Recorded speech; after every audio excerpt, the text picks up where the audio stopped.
आ चुके हैं प्रश्न संग्रह 3.2 पर, उसके क्वेश्चन नंबर 4 पे। उसमें क्या बोला है कि यदि, सॉरी आकृति बोला है, आकृति में, हाँ, पी तथा क्यू, हाँ, केंद्र वाले वृत्त एक दूसरे को आर बिंदु पर स्पर्श करते हैं, मतलब कि आर बिंदु पर स्पर्श करते हैं। बिंदु आर से जाने वाली रेखा, हाँ, वृत्तों को क्रमशः बिंदु ए तथा बिंदु बी पर प्रतिच्छेदित करती है। मतलब कि ये जो लाइन जाती है वो क्या करती है, ए पर भी टच होती है और बी पर भी टच होती है, ऐसा बोला गया है।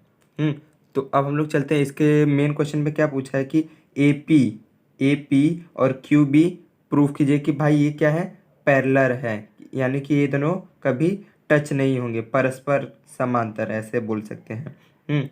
सिद्ध कीजिए कि ए पी आर और आर क्यू बी क्या है, समरूप है। फिर उसके बाद बोला है क्वेश्चन नंबर 3 में कि अगर पी ए आर मेरा ये 35 है तो मेरा ये कितना होगा, हाँ, मतलब ये कितना होगा, तो वो आपको फाइंड आउट करके बताना होगा। तो हम लोग स्टार्ट करते हैं। तो मैंने इधर एक छोटा सा ड्राइंग और बना के रखा है, और जो क्वेश्चन पूछा है वो मैंने लिख कर रखा है। तो इसमें क्या बोला है, सिद्ध करो कि रेखा ए पी, हाँ, रेखा ए पी पैरेलल है किसके, रेखा बी क्यू के, मतलब परस्पर। परस्पर इसको बोलते हैं, परस्पर। पैरेलल मतलब क्या होता है, परस्पर समांतर। समांतर है रेखा बी क्यू के लिए, मतलब रेख। तो अभी आपको क्या करना होगा कि पहले, अगर देखिए आपको क्या कीजिए पता है, पहले ये त्रिभुज और ये त्रिभुज को क्या कर दीजिए, सेम कर दीजिए। तो आप उसका कुछ भी बोल सकते हैं कि भाई ये इसके परस्पर है, ये इसके समांतर है, या ये इसके इक्वल है। हाँ, आप बोल सकते हैं कि नहीं, कि भाई समरूप जो हम लोग ने चैप्टर किया था, जो समरूप हम लोग ने फर्स्ट चैप्टर किया था, उसमें हम लोग जानते हैं कि बस आपको दो त्रिभुजों को सेम बता देना है। तो हम लोग करते हैं सिंपली। तो देखिए मैं इधर क्या लिखता हूँ, त्रिभुज ए पी आर, हाँ, और त्रिभुज आर क्यू बी में, देखिए अगर आप ये क्वेश्चन सॉल्व करें ना फर्स्ट वाला, तो साथ ही साथ सेकंड भी सॉल्व होते जाएगा। तो हम लोग क्या करते हैं, देखिए हम लोग जानते हैं कि ये और ये सेम रहता है, ये और ये सेम रहता है शीर्षाभिमुख कोण के नियम से। तो मैं इधर क्या लिख सकता हूँ, A R P, A R P same है किसके, बी आर क्यू के, बी आर क्यू के सेम है कौन से, शीर्षा भी भी सॉरी म विमुख, शीर्षाभिमुख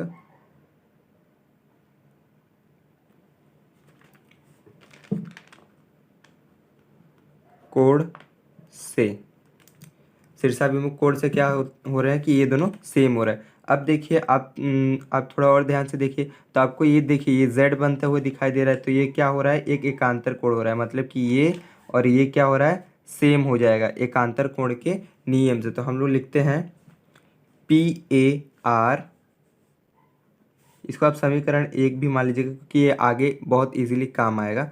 अब दूसरे क्वेश्चन के लिए, जो ये क्वेश्चन नंबर 2 है, प्रूफ करने के लिए बोला है, आप इसके लिए अलग से नहीं करेंगे ना, तो समीकरण 1 2 मानते चलिए। तो मैं इधर क्या लिखता हूँ, पी ए आर और R B Q, R B Q same है किसके, एकांतर कोण से। इसको समीकरण 2 मान लीजिए। फिर उसके बाद आप क्या प्रूफ कर सकते हैं, एक और कोण भी प्रूफ कर सकते हैं, इसके अलावा भी एक और रास्ता है।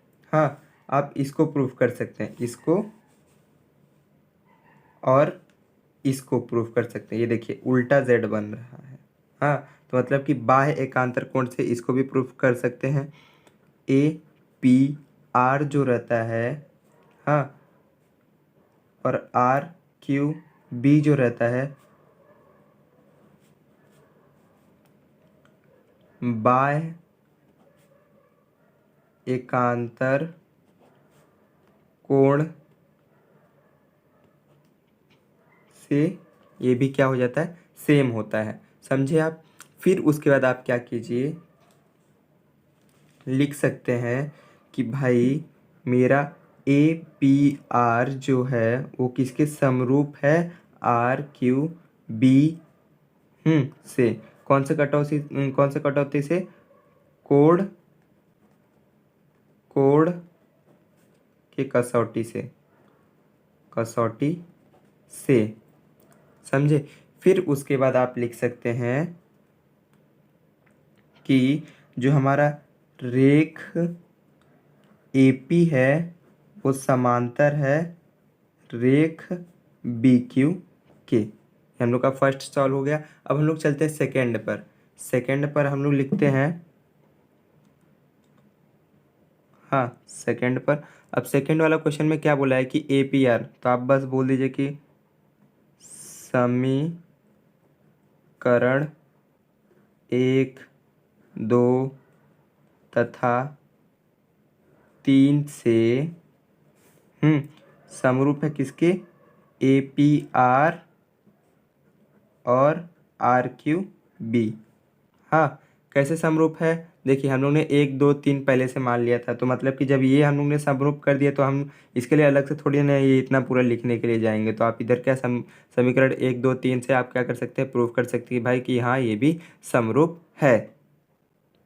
तो स्टूडेंट्स यहाँ के थर्ड वाले क्वेश्चन में क्या बोला है कि पी ए आर मतलब कि ये जो है वो कितना है, 35 है। ये क्या है मेरा, 35 है। 35 है। तो आप तो जानते हैं अगर जो हम लोग का ये रहता है, मतलब कि ये जो लाइन रहता है ये और ये सेम है, त्रिज्या है ना, वृत्त की त्रिज्या क्या रहती है, हमेशा सेम रहती है। ये अगर त्रिज्या 4 है तो ये थोड़ी ना कुछ अलग हो जाएगा 5, नहीं ना। तो अगर ये 4 है तो ये भी 4 रहेगा। 4 है नहीं लेकिन मान लीजिए, हाँ वृत्त की त्रिज्या क्या रहती है, सेम रहती है। तो देखिए ये क्या हो जा रहा है, सम द्विबाहु त्रिभुज के कोण से क्या हो जा रहा है कि भाई ये और ये जो है ना वो आपका सेम रहता है।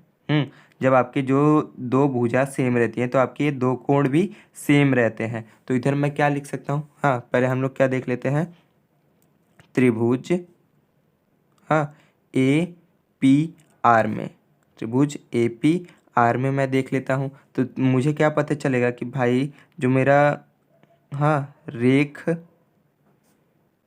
ए पी है, हाँ और जो मेरा रेख पी आर है, रेख पी आर है, वो दोनों क्या है, सेम है।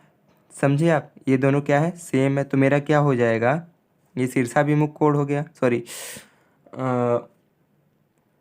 सम द्विबाहु त्रिभुज हो जाएगा। तो मतलब क्या हो जाएगा कि ये सम द्विबाहु त्रिभुज हो गया। तो मतलब मैं क्या बोल सकता हूँ कि जो मेरा पी ए आर है वो किसके इक्वल है, किसके इक्वल है, पी आर ए के इक्वल है। मतलब कि जो मेरा ए है और आर है वो क्या है, मेरा सेम है, किसके थ्रू, सम द्वि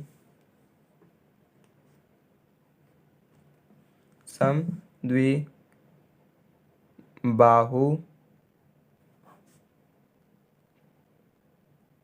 त्रिभुज से।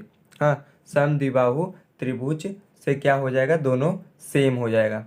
हाँ, फिर उसके बाद क्या करते हैं, हम लोग का ए दिया हुआ है, मतलब कि ए हम लोग को बोला ना, पी ए आर मेरा क्या है 35, तो मेरा पी आर ए भी क्या हो जाएगा 35। समझे।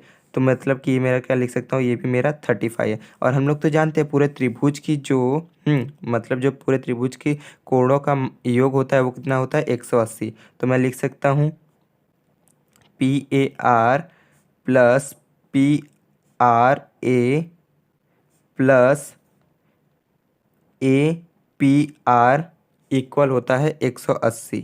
हाँ, दोनों का योग कितना होता है, 180। अब हम लोग जानते हैं कि ये दोनों कितना होता है, 35 35, 35 प्लस 35 और ए पी आर तो हमको पता नहीं।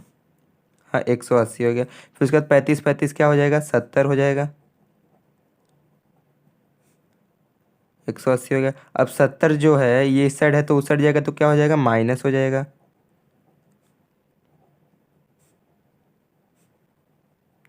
माइनस हो जाएगा तो ये 110 हो जाएगा।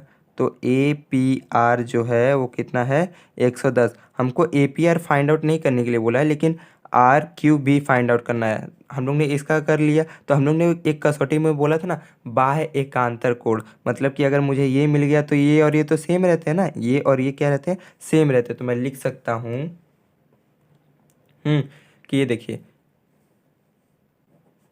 ए पी आर इक्वल रहता है किसके, आर क्यू बी के, किसके थ्रू, बाय एकांतर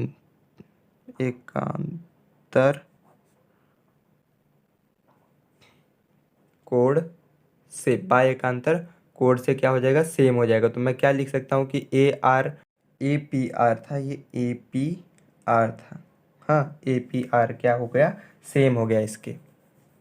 तो मैं लिख सकता हूँ कि आर क्यू बी जो है वो किसके इक्वल है, ए पी आर के। तो मैं इसको लिख सकता हूँ 110 डिग्री। तो मेरा ये कितना हो गया, 110 डिग्री मेरा आंसर हो गया, बस।